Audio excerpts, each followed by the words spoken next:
Streaming now on IWTV, Dreamwave Wrestling.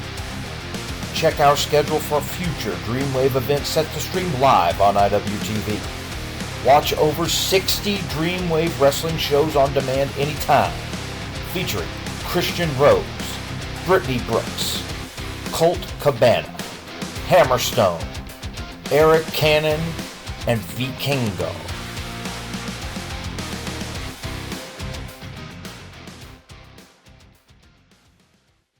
Hello and welcome to the latest Business of the Business podcast. I am your co-host, JP John Paz from the Two-Man Power Trip. Of course, joining me is the wrestling financial genius himself, Mr. Lavie Margolin. Dr. Lavie, how are you doing today, sir? Hey, John, I'm doing great.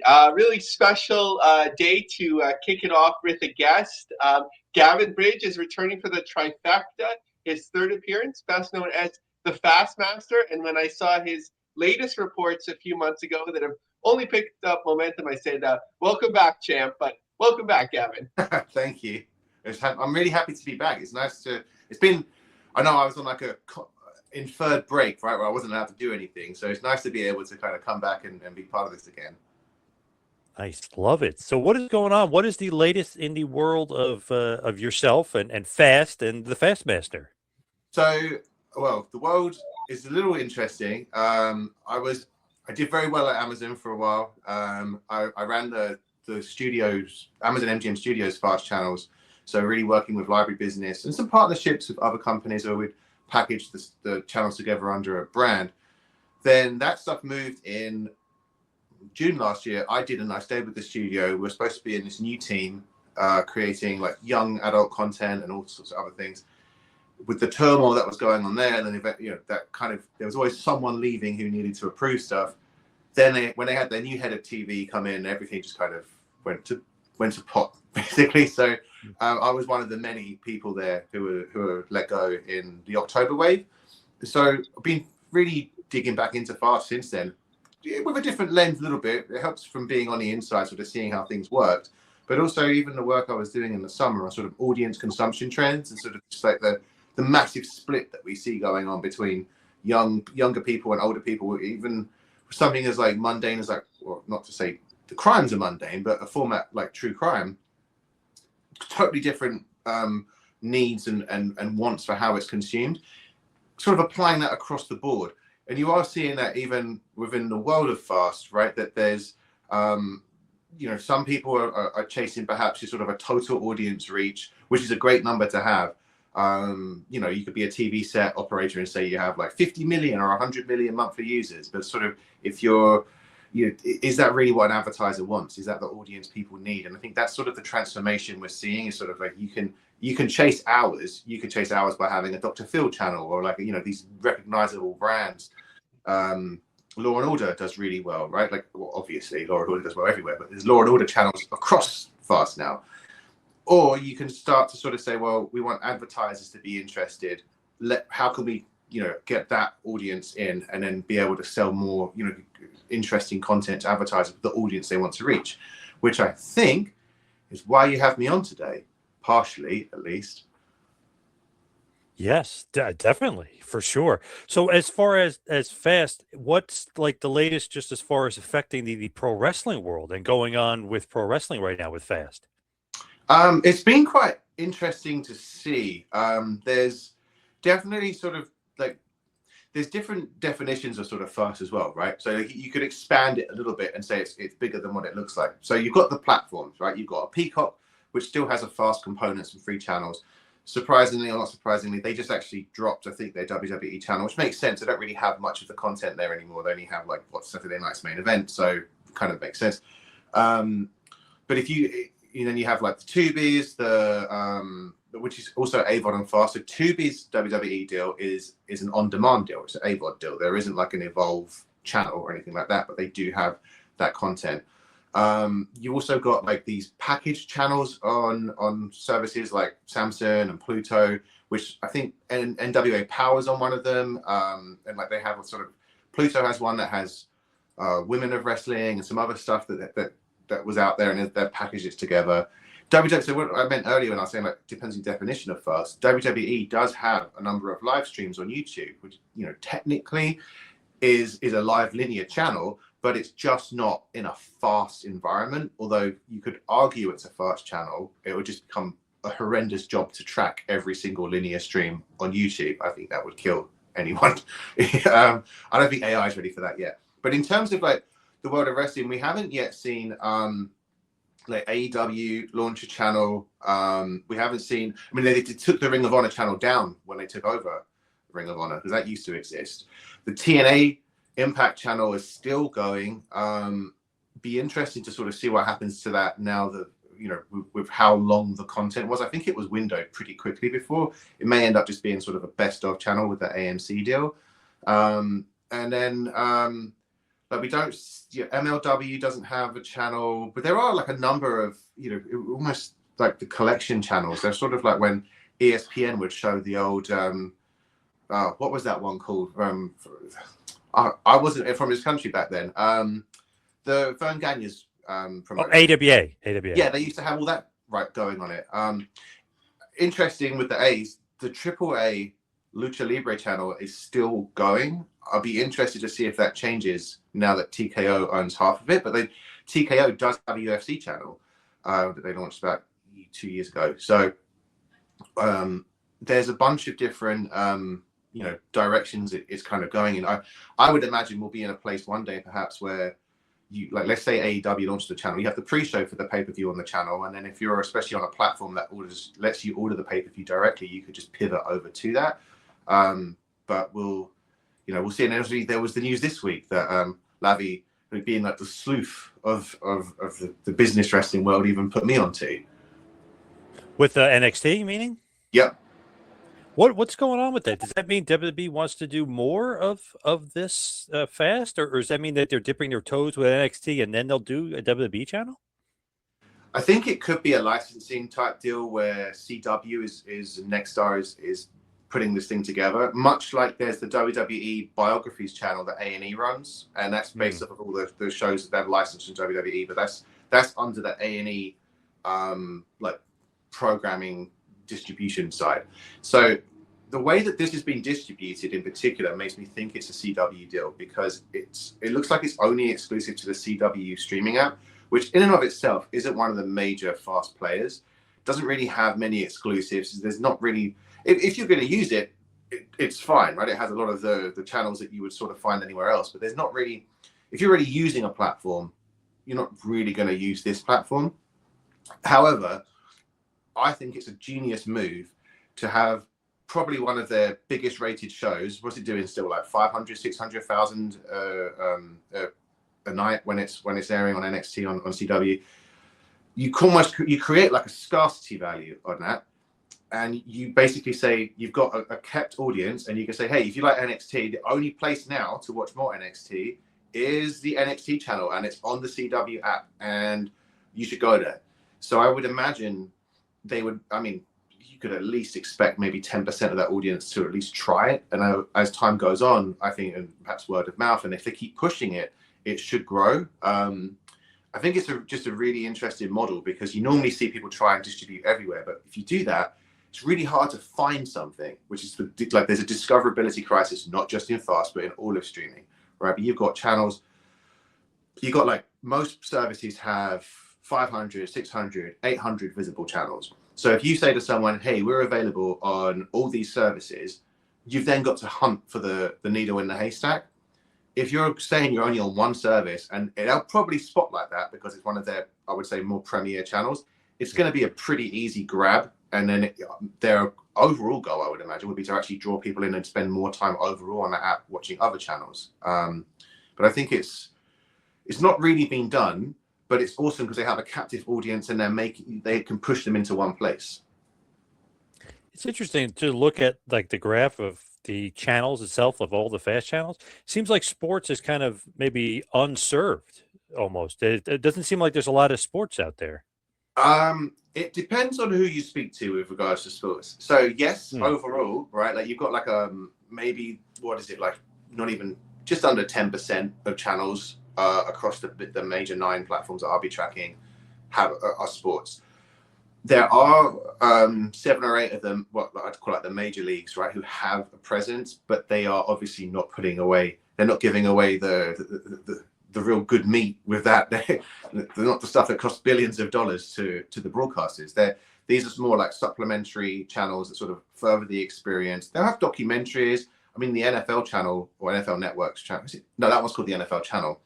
Their fast service is pretty good because they actually have been making some originals, and they'll like take some podcasts and put them on there and do some sort of documentaries, whatever. Where it gets really interesting with sports on fast is well, it's not really an explosion. It's been growing, but it's definitely growing in the last 2 years still in niche sports. So the low cost of, it costs you maybe like $4,000 to $6,000 or even less than that, depending on, I think you use a month to run a fast channel, if you have the content that you can put on there. So we've seen a lot of niche channels that couldn't afford to be a cable network sort of launch these channels. So like I think even last month, like 10-Pin Bowling launched a channel. There's a whole load. I guess I don't want to upset people and say pickleball's a niche sport, because I know it's the fastest growing sport in America, but normally those fastest growing stats, it's like when you see a cell phone operator like, we're the fastest growing, it's because you went from a base of 0 to 1 or 1 to 2. Yes. Yep. It's not quite, oh my god, the whole world's doing it. But we've seen these, like a lot of channels dedicated to these areas emerge. The core premise though, and sort of like, I wouldn't call it necessarily a fallacy, but something where you can pierce the veil a little bit, is it's a niche sport. By definition, that means a niche audience, not most of the audience. On top of that, these are often maybe perhaps programming blocks rather than a full channel, which is fine. You can run a channel and at the cost of having programming blocks somewhere else. But I think when people talk about, we know that we've got like 500,000 fans of this sport in the country and now they're going to have a home for it. You can't assume that all they want to watch is that sport, and they're not fans of other sports and they're not fans of other content. They will come to you sometimes, but it's part of that media mix. And with the sheer scale of content that's available, whether it's on demand, whether it's linear, you really have to have something compelling to bring people in, which tends to be brand IP, I would say, which, like, again, going back to the NXT example, it is interesting. So they have that IP. So to what you were saying, John, like it's like a mixed bag, right? Yes, it's underserved, but no, it's kind of you can kind of understand the reasons why. The biggest gap in the market, I think, is not necessarily sports talk shows. I mean, there's a number, but just the fact that the Pat McAfee show doesn't sort of simulcast. It does it on YouTube. Like, why it doesn't have a sort of like a Conan type channel with the best of moments or anything else, or just sort of like on a loop of once he airs, just kind of loop it for the rest of the day. I think that would be, to me, like the biggest missed big fish out there for sports right now. Now I want to hand it over to Lavie, because I know he's chomping at the bit to talk about NXT, basically his favorite program. Yeah, and just before we move on, John has some good connections to the people behind the Conan show, so definitely we should get the word over to them. Such fascinating information. I had my notes on like the leading things and putting them back and so on. I was like, does AAA still air? Oh, you answered that, which is great. So with the CW, one of the things, actually with NXT, that one of the things I've been following is, right, since they're transitioning away from Peacock and all that stuff, Peacock had the NXT PLEs, and since then we haven't really heard anything about them. So what would, like, as Brad Schwartz, right, at the CW, and by the way, I do credit myself with WWE being on the CW, because when he got the job and announced it on LinkedIn, I wrote like in a comment like, you should put pro wrestling on, and he liked it, right, because he had done it on Pop TV. But if you were Brad Schwartz and you were like, okay, what can I do here? I have this NXT relationship. They're on my Fast channel now. They're doing great ratings. Like, would you bid on the PLEs, and would you put it on like an off night? Would you like build it into regular NXT? It doesn't seem to pop ratings when they do too many specials once in a while. Or would you be like, maybe this is something we can save for the app? Like, would it make sense as sort of like a loss leader? That's a very good question. I mean, it would depend on what they'd want to do with the app. But like, if you wanted to stack it and do sort of have like one. No, we have seen this work in other sports, right? Like the Peacock got really lucky when they ran some of those NFL exclusive games, like the regular season one they had with the Bills. I think was a must-win 2 years ago. Then they lucked out that the Chiefs managed to get into the wild card, and they had that exclusive one. And we've seen that draw people in. I believe, from what I was told a few years ago by some, as we say in journalism, people who know, or some, it's a variation of that, but people who have information on this, let me know that.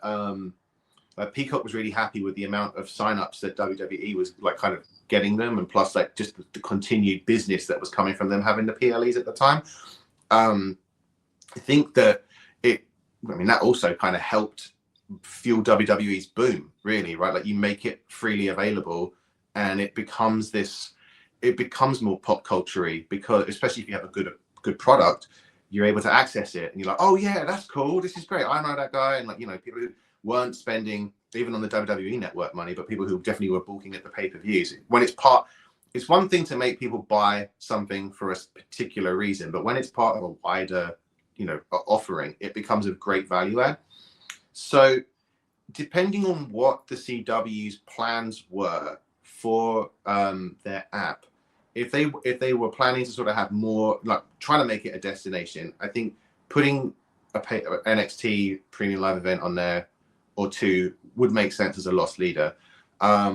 Simulcasting it maybe as well. You tend to reach different people with that, especially because of the difference in sometimes it's really weird. Sometimes a simulcast is better quality than cable, and then things like the Super Bowl, when there's too many people watching, I was finding Peacock buffering away. I actually just put just regular NBC on to watch it in better quality. But you could reach people that way. I mean, I think that the interesting thing there would be sort of like the ad market. Like, I wonder if they would lose money by running it sight unseen. I would simulcast it first, and then be like, look, we know this many people are watching. We'll put one or two of them on, on as an exclusive on the app just to see. But they're being very daring, Nexstar, with sort of like changing the CW's app up or service up anyway, right? Like when they got the Live Golf, for instance, and they are trying to get more live sports. So I would imagine they would actually put that definitely on the network, just because if they got them, just because of that audience they're trying to play for. And I mean, I can tell you a theory I came up with last night, actually, which plays into this too, which is sort of the sheer scale of content that's out there, and the sheer like the release patterns, often with the binge drop you watch on your own pace.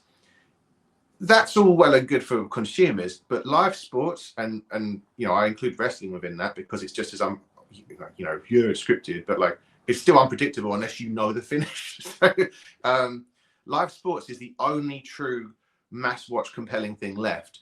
It's really what it'll continue to grow in that, as even like AI comes out and you get like choose your own adventure stories. Because let's be frank, if you have a choose your own adventure story, my story is going to be different to your one, even if we're basing it off of the same show. So we're not going to be able to be like, hey, do you remember when so-and-so did this? You're like, no, not in mine. Whereas sports and wrestling, you'd be like, oh yeah, remember how that happened? Yeah, that was a great match. Or this, I can't believe that touchdown, or this other stuff. So I think it becomes even more important for these networks to have content that can draw people in that way, which would mean at least a simulcast, if not like an exclusive. And then they kind of, I would run it back on the channel. I would run the lead into the feuds in the week before. I mean, I thought that, I don't know who has the rights to Mike Tyson's old fights. There's like 3 or 4 boxing channels right now, but in the run into him fighting Jake Paul a year or so ago, I was surprised that none of the boxing channels were just airing nothing but the classic Mike Tyson fights in the week before to kind of build up on it. You could use a fast channel to really push the feuds, really push what's going on, draw people in, or even just do a best of, like, let's say it's a best of whatever. I have to admit, I stopped watching NXT a little while ago, so I don't know what the PLEs are called anymore. But if it was like the best of something like Stand and Deliver or something like that, and then they could just show those. There's ways to kind of get people in. You could do shoulder content behind the scenes. I think it's much more of a play to sort of get people hyped, especially if you've got like one of those like blood feuds going on that the audience is really hyped for. You could really further monetize that with a fast channel. Yeah, and before we move on from the CW, I want to say rest in peace to James Vanderbeek. from Dawson's Creek. That was none of us would admit it. I'm not sure how it carried overseas, but John, I'm sure you watched it as well. Dawson's Creek. Teenager was like a part of our growing up, So that was kind of sad to see him pass away at just 48 years old. But in terms of talking about staying in WWE and content and unique ways that they're getting out there, I think one of the other unique outliers right now is the Evolve on Tubi, and it just seemed to be like sort of there. And admittedly, I don't watch a lot of pro wrestling of this period. It's always going back like, oh, what does the Vault have? And I think we should talk about the Vault before moving on from WWE. But like Evolve is there, which is sort of like okay on Tubi, but it seemed like it is doing well because they're having like a season 2, however they're determining that. So like, what are what's your sense of this relationship? Obviously, it has positives if they're renewing it. Like, do you think that they're going to everything scales up, like to put something into it and then try and get like more rights or just kind of exist how it is? I would imagine the long-term goal is always to try and sell it to someone who will pay a lot of money for it, because they seem to be very, all sports is on that model right now, right? Like, how can we make more and more money without, I would say without influencing the consumer, but I think that we are influenced and impacted by these prices, because that's why Peacock's going up, because they spend all that money on the NBA, like it or not. If you don't watch the NBA, you're going to pay for it. We're becoming cable again for that sort of model. But I think for the great thing that wrestling offers any network and streaming service, particularly networks, but because they have to have a certain amount of original content, right? And you see that when you dive into some of even the IDs or the American Heroes channel, which that was where Ring of Honor was once, right? Like I think it was AMH where they aired it for a bit, or Impact. One of them was on there for like a little bit of time in like the mid 2010s. But they have to have a certain amount of content that's original, otherwise they can get kicked off by the cable operator. So sometimes they'll just do a simulcast. That's why you see simulcasts everywhere. That's why when people were saying, "Oh, what's going to happen to AEW if Paramount buys Warner Brothers? Will it be kicked off?" No, because it's like the cheapest thing they have, and it gives them new content all the time. If you're an advertiser, that's what you think is attractive. Maybe false, because when everyone's watching Suits, you should be advertising in Suits, right? Even though that show was about 10 years old. So for Tubi, Evolve offers them like it's going to be a cheap, relatively cheap content, but it is going to have an audience, and it's something that they can say this is attracting younger audiences. Like, we know this is for younger audiences. The advertisers will be like, okay, great. Even if it's like, let's say 20,000 younger audience, like people watching every week, that's still probably about 4 times what MLW gets on beIN, maybe 3 times, because the beIN number was an average at 3,000 in prime time, so maybe it spikes up, but you're still able to reach a group of people there, which is the advertiser's dream. So it's a win-win for Tubi. It's probably a win-win for WWE, because I don't think Evolve is the lowest, that totem pole they have, right, where you're kind of going up. So if they can just get exposure and monetize that, even if it's an ad share deal or whatever, it's a great partnership there. I would, I feel like if they were to try and push that somewhere else, the only issue we got is like there is an oversaturation almost of wrestling on TV now. So it's almost like who would watch it and where, and it's almost like the production values too would have to sort of evolve, pardon the pun, for that to kind of go beyond a Tubi. But I think it's a great symbiotic relationship right now, and it's kind of funny that like Fox was like, we don't want WWE anymore, and then they're like, oh, we'll take this one. So I think one of the greatest stories as like a consumer of old content is the WWE Vault and WCW, which I always call it the Vault, but it's just WCW. It seems like a great way to like take content that necessarily doesn't travel as well, like on the Netflix. I think people watch, as they migrate there, the PLEs and even old ones and whatever. But like, it's not the type of place where people would go like, oh, Brutus Briefcase came back for 2 weeks as Furface. And then you have like this massive interest and build. Whereas like on YouTube, that seems to work really well. So like, what do you think about that concept? Do you think that's where they'll it'll stay? Are they like sort of showcasing it to then sell somewhere else? Like you said, they're always trying to make more money. Well, the interesting thing there is I think that they kind of diminished the value of that library themselves by taking that Peacock deal and making it so hard and difficult to watch. Like I used to watch WCW stuff all the time when it was on WWE Network. It was really easy to find. It became a real pain in the ass, quite frankly, to use on Peacock. And I you know, that they then pointed to it like, well, no one wants to watch it. It's like, well, they don't want to watch it because it's difficult. It's not that they've finished watching it. But I could watch a 3-hour best of Hollywood Hogan going nuts every time he loses the title and explaining the story arcs or any of that stuff, then I think that would get you in. So when they actually launched the vault, I was really intrigued by it too, because I was like, wow, they've never really, like, even if I also think that NBC Peacock programmed the WWE channel that they had, like the Fast channel, because that was weird too. Like you'd have like, here's an old Raw from like 2017, or it's like the era everyone hated, and then they'd be like, and here's Total Bellas afterwards. You're like, well, okay, I don't think you haven't got a coherent identity, and I think that's where Vault comes in very well. Is it actually has an identity? I mean, I would have, if I was running Peacock back when they had that PLE. Not that I would have been, but if I had been part of that strategy, I'd have been like, we need to have like 4 WWE channels. We need to have one for the 80s era and the early 90s. Then we should do like an Attitude era for WWE, WCW. Then we should do, like the 2000s, and then have the 2010s channel. I think we may end up getting along those roads based on what we're sort of seeing. Vault's interesting though, because I think that they're also, I think, trying to do the best of like scarcity value again, right? Like only having it in one place, not splitting that audience. They can make the most ad revenue.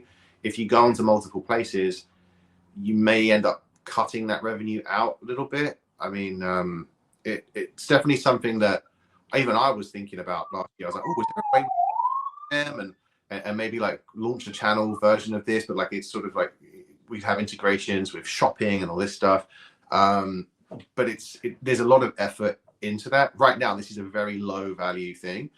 Well, not low value, low effort, high value, right? Like they can put on the old content and people watch. And it's themed. Like I think I watched it around Halloween, and they had like some really good Halloween stuff coming on, which was like really, they just put the Halloween Havocs on, which you wouldn't have got on Peacock when they were managing that. So I'd wonder if, because especially with regards to rights, like you'd have to have it as a programming block on a channel. If you wanted to try and sell that into somewhere else, it would have to be like, if you were to try and sell it into cable, you'd have to have it as a block, right? Like, hey, here's the best of WWE Vaults, and kind of have people come in that way.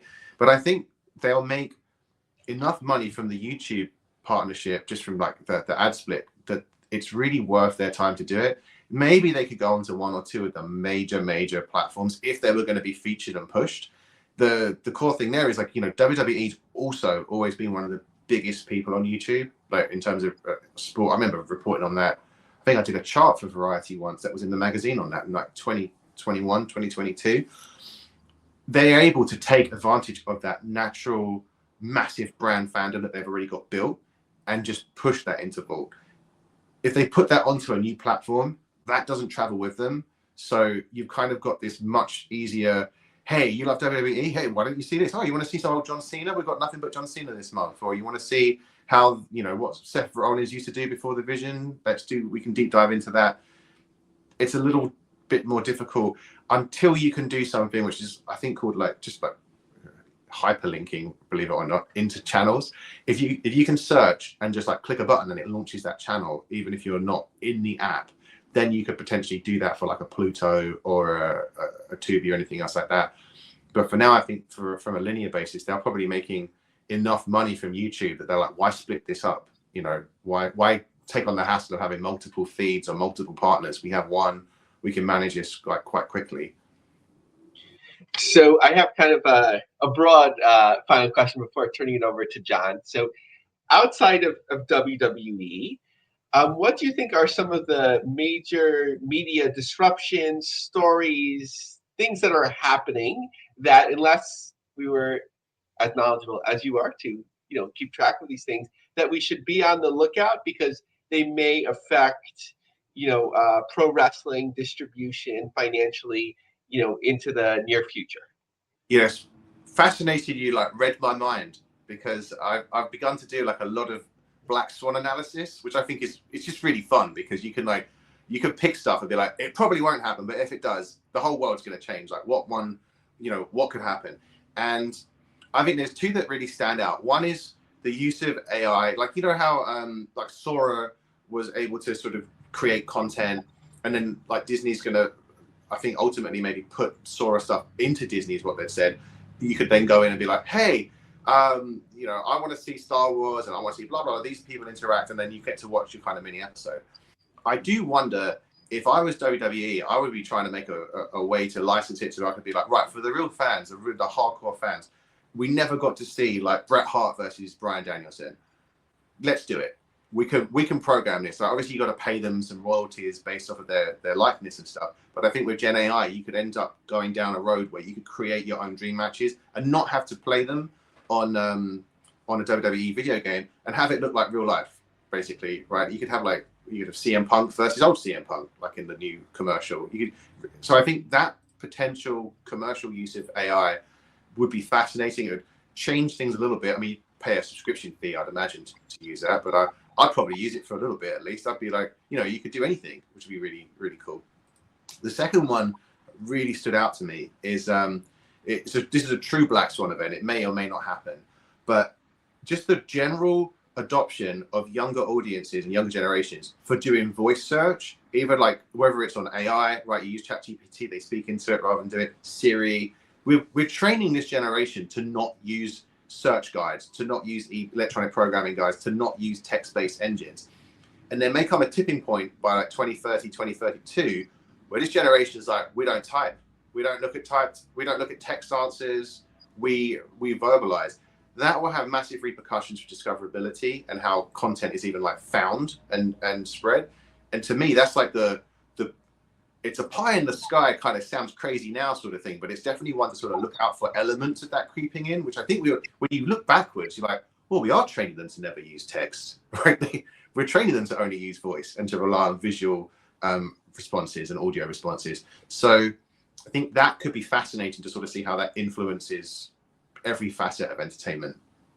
Yeah, it's such a good point, and like understanding the younger generations. I don't understand what my kids are doing, and right, like as fans, so we're like, I love having VHS days, right? But it's just the way that people consume, and if we stay still, we'll lose the plot.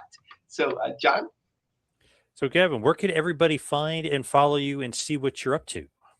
LinkedIn. I still do some stuff on LinkedIn. Oh, I sound like Harry Redknapp or something from the old football managers there. Yeah, you can find me on LinkedIn with which my name. I think it's Gavin Bridge. Or then I still have the Fastmaster Substack, which was, I forget if it's fastmaster.substack.com. I think that's the right way to do it. I did start a more polished version that goes beyond it, sort of going back to my variety days where I'm going, as you could tell with that Black Swan analysis, not just focusing on fast, kind of trying to figure out the wider part.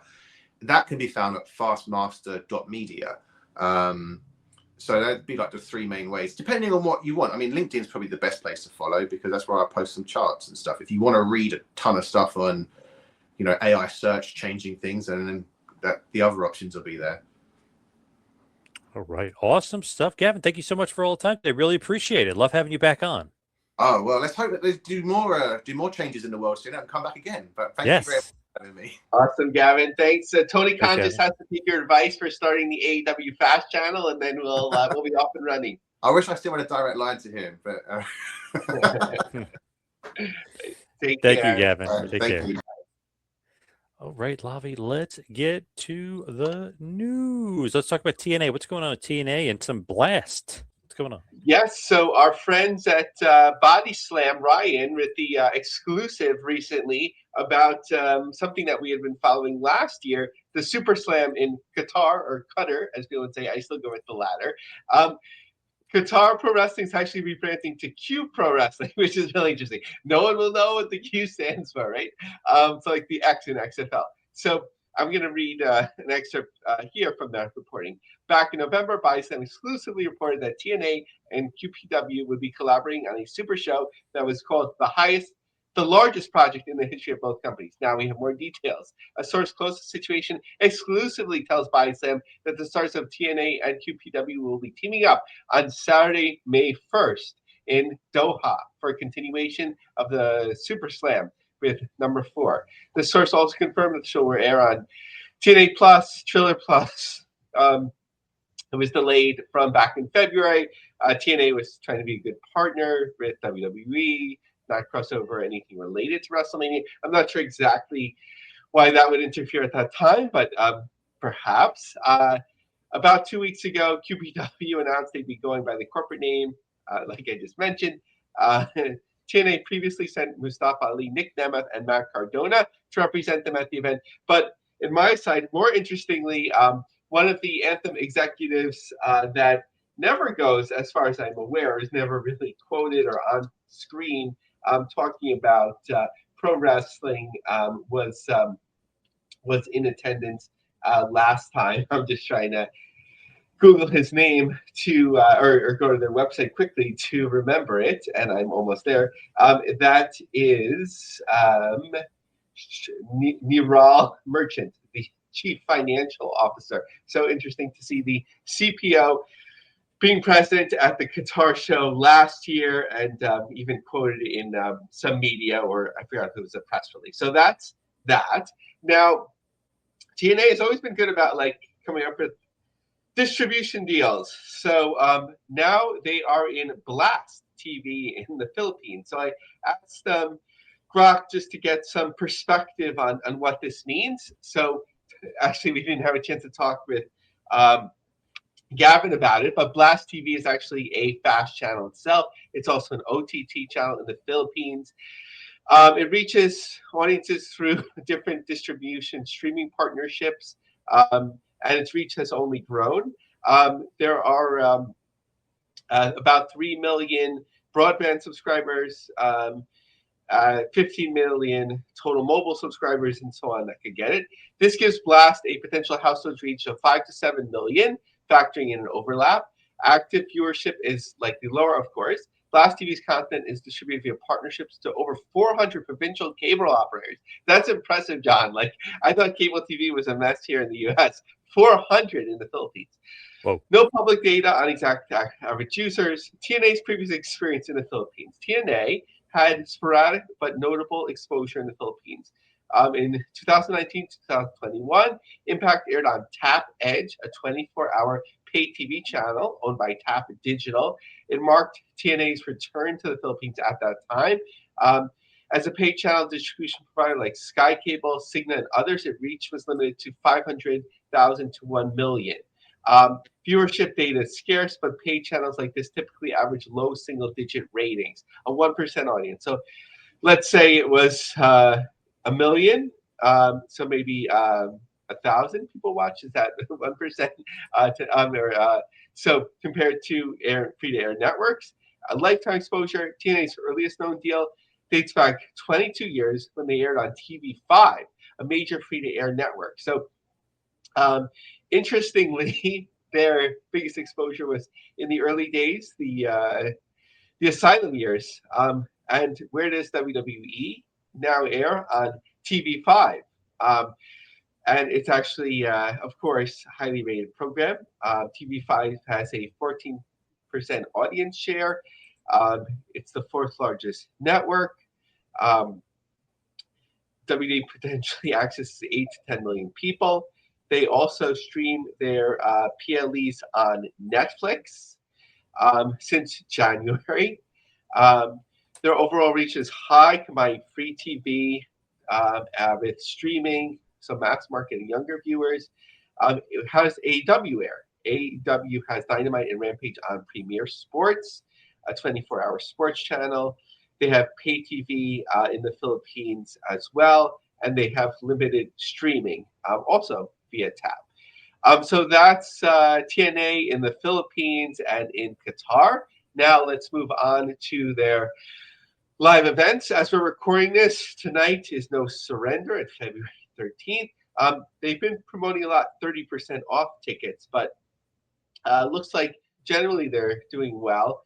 1,000 for the size of the venue, 1,352. for a setup of 1461. There's also a large upper riser level that might be additionally available. And then the following night, as we're recording this, 1,095 tickets, so almost 1,100, of course. Looking further ahead, in College Park, Georgia, that's much slower at the moment. March 5th, 479 tickets, followed by 515 tickets distributed. Their setup is just under 2,000. TNA Sacrifice and 39 Impact in New Orleans, March 27th, 661 tickets. The following night, 282. And they just announced two new shows. April 11th, Rebellion in the Wolstein Center. And then in Syracuse, New York, the classic venue that's been rebranded, that WWE would run all the time, the On Center, not Onion Island, that's a different part of upstate New York, but the On-State War Memorial. So the Wolstein Center, as we're familiar with from pro wrestling, they can house up to 13,000 people. For basketball, they typically curtain off 8,500. TNA taped there in 2013.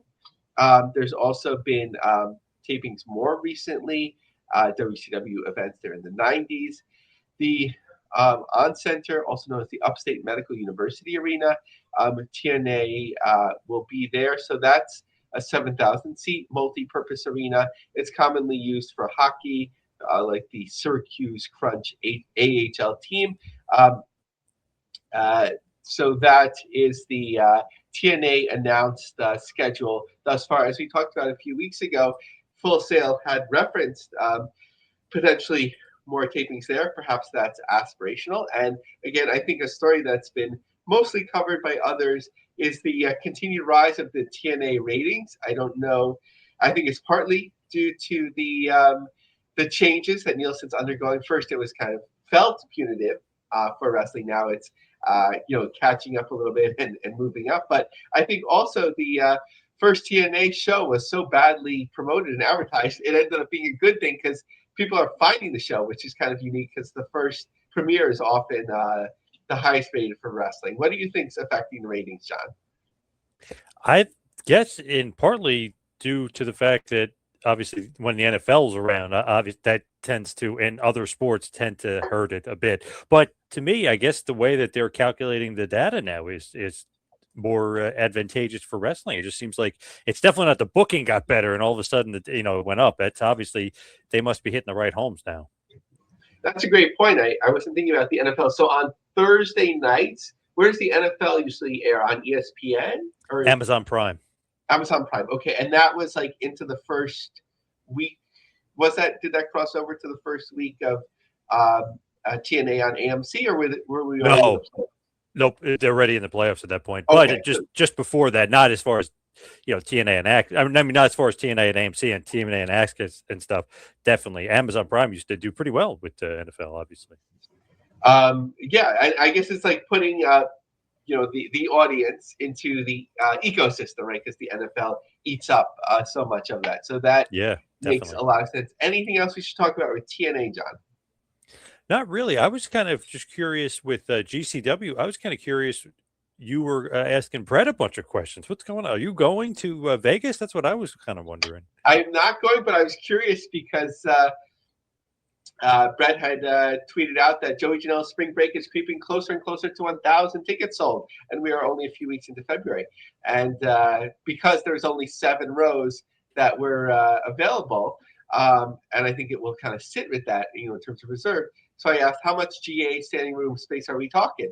But he said that they're going to bring in bleachers as well. But I don't know if this is a joke or whatever, John, but the Sandman's last opponent is the Air. I forgot what he's called. Like Invisible Man. The Invisible Man, kind of like John Cena without John Cena being there. I didn't get that joke. I don't know. Maybe I'm missing something. I didn't get that either. Yeah, I guess maybe it's not a joke because they actually have had matches where the wrestler works themselves. Maybe the Sandman, isn't going to take any more bumps. Maybe. So if you let people know, kind of like it was, what was it in Atlantic City? Who was that guy that went to AEW? The little, he's shorter. Marco Stunt. Yes, yeah. So people were like, he's gonna have his last match, and then they had to explain, no, he's just gonna be there. So Yeah, you kind of get ahead of this. But I was like, before they had the Invisible Man, I was like, who's the Sandman's last opponent gonna be? Joey Janela, right? Like, of course, he yeah. always wrestles, whoever the main draw is. That's like his thing, right? Since inception. So I don't know. It's kind of a little bit of a weird thing. Talking about weird, we're not going to get into the tweets this week from the Bloodline family Oh, from related to, Zilla Fatu, yeah, yeah. from Zilla. I don't know what that was all about. A little bit of back and forth there, and Zilla uniquely is a member of our LinkedIn group. Oh, Yeah, nice, so he might be catching this episode. So kind of leave those two alone. Hopefully they sort it out there. But in terms of the spring break before the Sandman announcement, Death Vegas was ahead, and they're probably last. Otherwise, Brett would have tweeted that out. But they just have standing room only at the moment, right before these bleachers come in. I'm not sure if I guess the bleachers would be, maybe the option of standing or the bleachers, or you couldn't stand behind the bleachers, not to make it too complicated, right? Whatever the logistics are. Then Josh Barnett's Bloodsport is the next one that's moving well, fifth and sixth row. The thing that was kind of scaring me a little bit in terms of the health of GCW was this LA show, because it's really their strongest market at the moment. Atlantic City, John, as you know, has kind of been down for a while. Maybe they were like running it too much with the double shots, which they're going to do again. But they moved up to just the fourth and fifth row available in LA. We'll have to see what it looks like for the final number. So still behind. And then Rochester, for the first 2 or 3 shows, whatever it was, they were doing really well quickly. But this show on the 27th still has the second row available. And then, Ashes to Ashes, I think is that the Atlantic City show? So that has the second and third row available. So mostly we're seeing like second row availability, like a couple weeks prior to GCW shows. But Wildwood, John, are you a Wildwood guy? Do you go out there? I used to, not recently, but when I was younger, I used to go there every year. Yeah, that there was like a WWF right show, like always in the summer, And even WWF too, yeah. Yep. Yeah, and of course, what is it? International Star ISPW, right there. Yes. They've been out there forever, and they Yep. tend to do well. They're going to have the Headbangers in July, have their retirement match there. I don't think the word's gotten out much yet on that, but GCW will have a show at the Mud Hen Brewery on June 18th. So I think it's interesting to watch. Also, like, if GCW could do as well in New Jersey, which is their home state, and not have to fly everywhere and get hotels everywhere else, maybe, like if you're only going to get second, third, or fourth row sold, you might want to focus on that, a little bit, depending on whatever the financials are with Triller. So looking at their schedule, so LA on Saturday nights, we're taping this, so February 14th, followed by Mesa, Arizona, couple weeks off, Rochester, followed by Hartford, March 6th, Louisville, Columbus on the 7th, Chicago on the 8th. The 14th and 15th is Atlantic City. April 16th. Okay, so then we're into the collective weekend all the way there. And then, as we talked about last time, another one night only, but this one only in Philadelphia at the 2300 Arena on May the 2nd, and then Wildwood, New Jersey on June 18th. So let's talk about Bushi Road. Let's talk about New Japan Pro Wrestling. 2,000 tickets sold for New Jersey so far. So up, and up. Yeah, I think they, it seemed like a long time ago when we started. Obviously, we were getting closer every week, but they're still 2 weeks out. They started announcing a fair amount of talent. And ticket sales are up 187. So I don't know, John, what would you consider success? I know we talked about this a little bit. Like, it's hard to know with the fly-ins from Japan and whatever, but I think their expectations couldn't have been more than 2,500, 3,000. I think if you do That's over exactly what 3,000, I was thinking. Right around that range. Yep. yeah, if you do over 3,000, you have to consider that a success. Whatever their costs are, that's for them to figure out. But getting help with Athena, getting out there to have, hopefully I'm pronouncing this right, with Sayuri, have an interpromotional match there. And then Stardom, just mentioning them because their show in Osaka, actually it took place as we're recording this, but it's notable because with Bushiroad events, they're always like moving around how it's distributed, and it's very hard to keep track of. So this Stardom event was on stagecrowd.live. So they're always like trying to get you to go to different platforms. I understand if they're getting revenue and whatever from these different ones, and there have been bigger platforms that have paid them to go off whatever Stardom's app and New Japan's is, but like it's just hard to follow, and that's been like an issue forever with New Japan. So Jonathan Ray, I'm going to transition to Joshi fully now. TJPW, yeah, definitely. With TJPW, Tokyo Joshi Pro Wrestling, they're back in Texas, and they did really well in Texas last year. 2,500 fans, Dallas area show. They did multiple shows, so they're really going for it here. So first of all, there are 2 shows tied into South by Southwest. I don't know, John. Maybe I'm a little bit out of it. Is South by Southwest like still a big thing? Because you don't hear about it as much anymore. I honestly have no idea. I'm not even sure. Okay, because like it seemed like very culturally relevant. Now it's kind of like I don't know, but I could be totally off. So Palmer Event Center. So that's the South by Southwest shows. Large convention exhibit hall venue. It features 2 connected exhibit halls. So it's hard to tell the capacity that they're setting up for here. Actually, no, they did have a little map, and I will probably count it up. But it doesn't look like a big setup. There actually is an area that if you have a ticket to South by Southwest, generally, that you could stand. The most interesting show, I would say, is the show at UT Arlington, because there's a setup in this venue that's about 7,000 seats, where they set up 2,713. So far, they've distributed 463. Jonathan Ash, I'm not sure if he's affiliated with the production. Of course, a former guest of the show who works on production for multiple wrestling companies. He noticed my tweet and was sharing some information.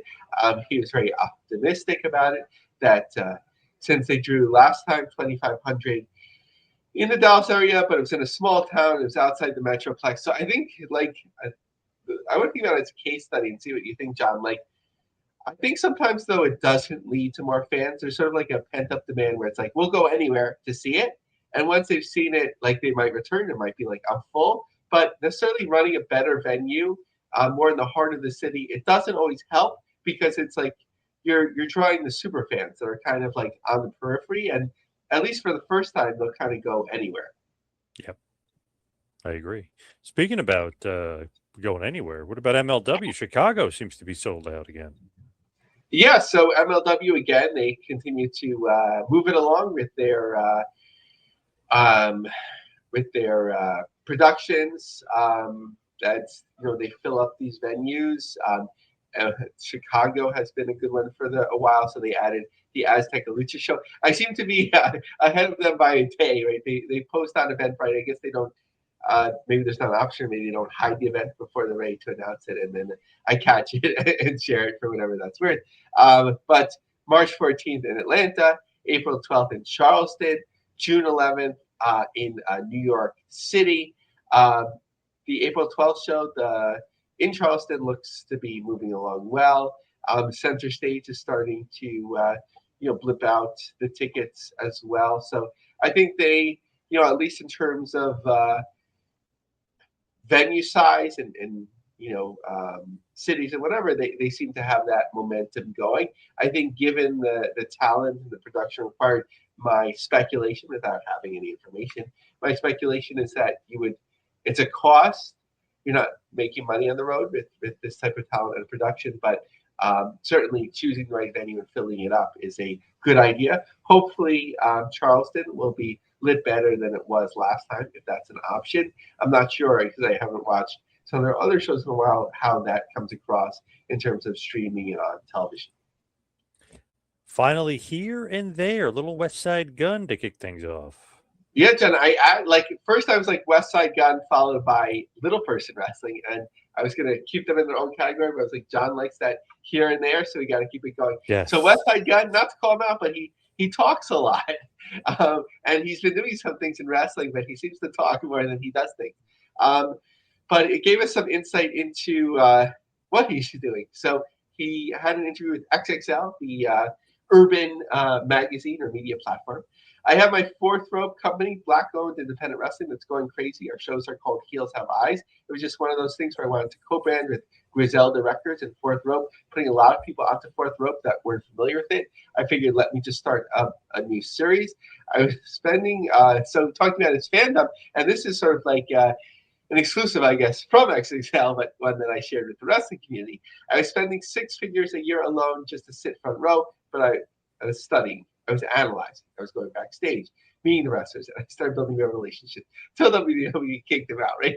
But I was going to invest into House of Glory, me and Master P. Then COVID-19 stopped everything and put it on hold. I always had a vision, and one day I just said, you know what? Let's do it. My partner is Smoke DCA. Me and Smoke DCA are involved in the creative. Once I decided to make a promotion, I brought him in because this is where he lives and his pen is sharp. Ever since we've been just knocking out home runs consistently on every show. I know with me and him together, we could literally have the best promotion in the game. And something that is listed on the 2300 Arena, I can't find promotion for it yet, but March 21st, they are coming to the former ECW Arena as well. Whoa, damn. And you mentioned Little People. What's going on with Little People Wrestling?